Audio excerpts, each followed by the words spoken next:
What is going on, guys? It is Wrestlelamia here, back with some more news. Join us now as Wrestlelamia looks at the wildest news stories and rumors you need to know, including WWE's plans for Bobby Lashley and a possible huge spoiler for Backlash. A returning WWE superstar is out again. WWE made sure Gronk couldn't go to AEW. Kane mentioned that one wrestler in particular saved the WWE, and much more. Be sure to subscribe and hit that notification bell for daily wrestling videos. Now let's hit the intro because it's now time for the news.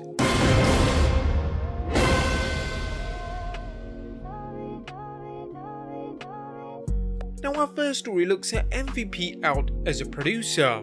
The WWE has let a number of backstage staff go, including some of its producers. While Montel Vontavious Porter is no longer a WWE producer, don't feel too bad for the talented star.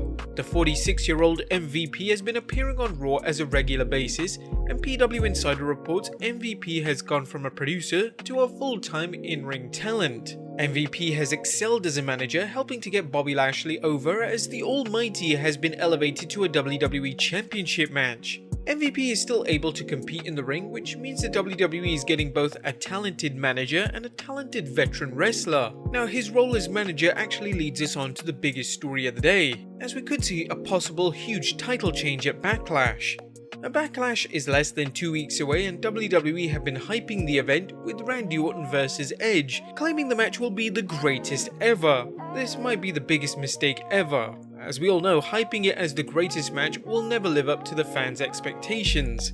But anyway, one of the biggest matches on the card, aside from this, is the WWE Championship match between Drew McIntyre and Bobby Lashley. The championship is on the line, but will Drew McIntyre be able to prevent the almighty Bobby Lashley from taking the title? Now, WWE has only just put the belt on McIntyre, and he's been doing a pretty good job as champion. However, reports are surfacing that a title change could happen at Backlash.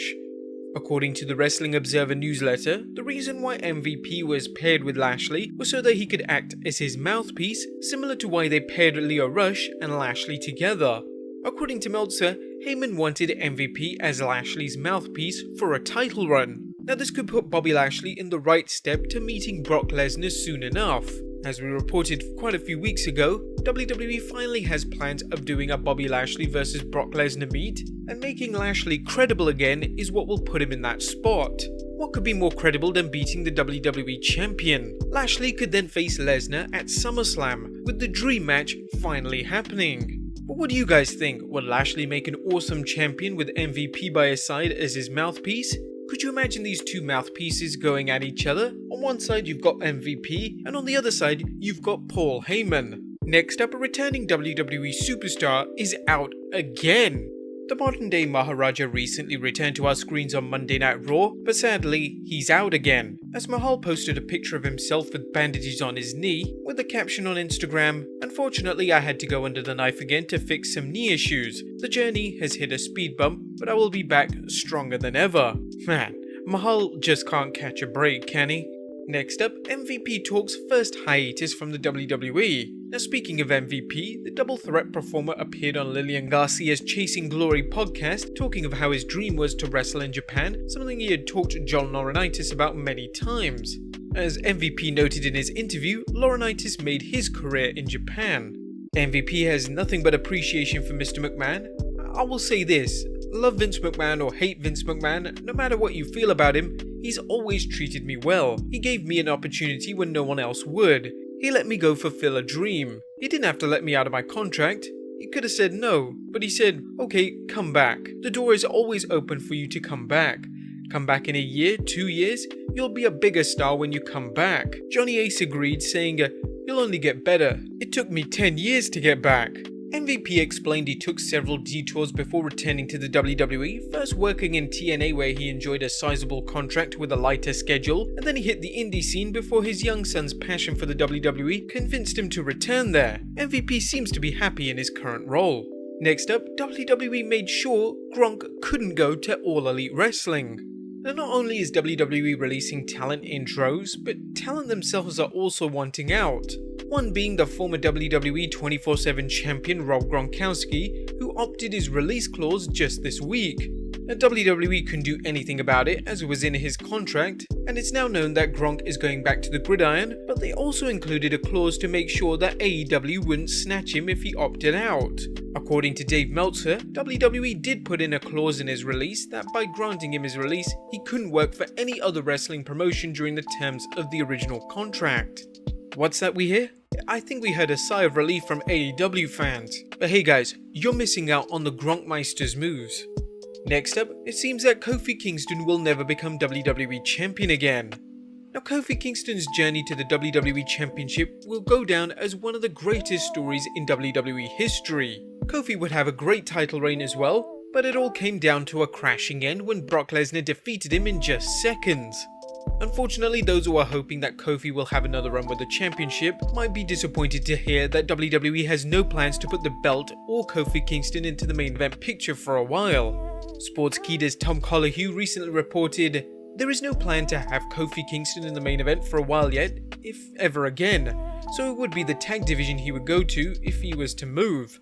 Even while Kofi Kingston was the WWE Champion, there were no plans to keep him in the main event after he lost that title, and that's exactly what happened. The second he lost that belt, it was over, and it's a crying shame to take someone that talented and drop him off the face of the earth. What do you guys think? Should Kofi have another reign as WWE Champion? Let us know in the comments down below.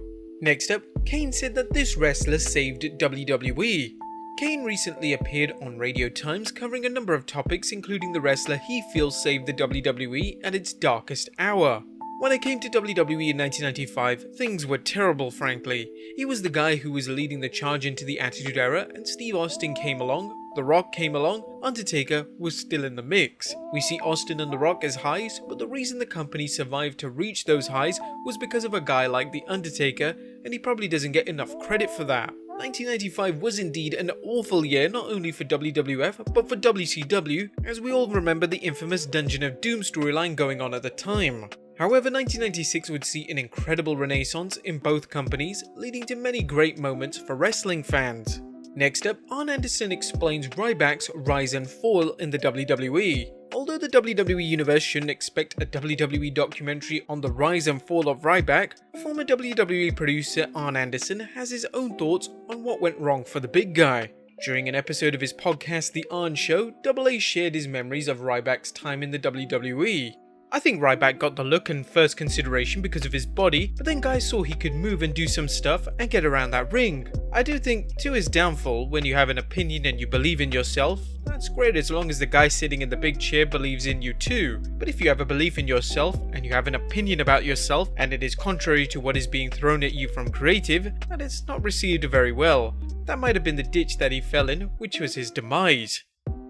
Ryback is as outspoken as ever and unlikely to ever return to WWE, even if he was to recover from the nagging injuries that have troubled him over the years. Next up was Konnan scheduled to wrestle Hulk Hogan. Konnan was a legitimate megastar when he wrestled in Mexico, so it should come as no surprise that WCW considered a Konnan vs Hogan match to promote a show in Mexico. K-Dog talked about this on his podcast, Keeping It 100. Yeah, when I first came in, one of the things that Kevin Sullivan told me, that's why there's this old picture that you'll see every now and then where we're holding a belt and we're both pointing at each other. And we were going to have like a match in the United States, a match in Mexico. This was never told to me, and I'd like to get Kevin Sullivan on the show and ask him, because if you remember, they put the U.S. Championship on me real quick. While it's only speculation, Konnan shared his thoughts on why the match never happened. They pushed me really fast, really quick, and I think they found out this guy doesn't even know how to wrestle American style. He just knows how to wrestle Mexican style. Bro, politicking is part of the game. It would be fascinating to get former WCW booker Kevin "I Respect You Bookerman" Sullivan's take on things. And finally, Eric Bischoff dismisses theory why WWE fired him. Eric Bischoff's short role as executive director for SmackDown Creative is one of wrestling's most bizarre stories, with fans wondering what exactly led to his firing. One theory is that the WWE fired him due to SmackDown's ratings problem.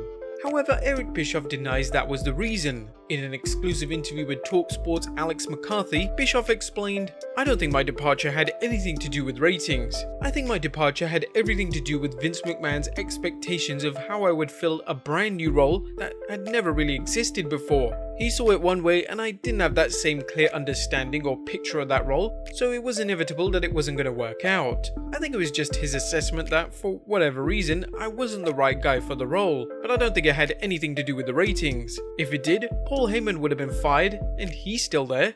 Bruce Pritchard took over for Bischoff, and while ratings have been down since SmackDown began airing shows at the Performance Center, the shows have often been good under Pritchard's watch. But there you have it guys, the wildest news stories and rumors you need to know. Be sure to leave your comments down below, subscribe if you haven't already, follow us on Instagram and Twitter, and I'll see you next time with some more wrestling content.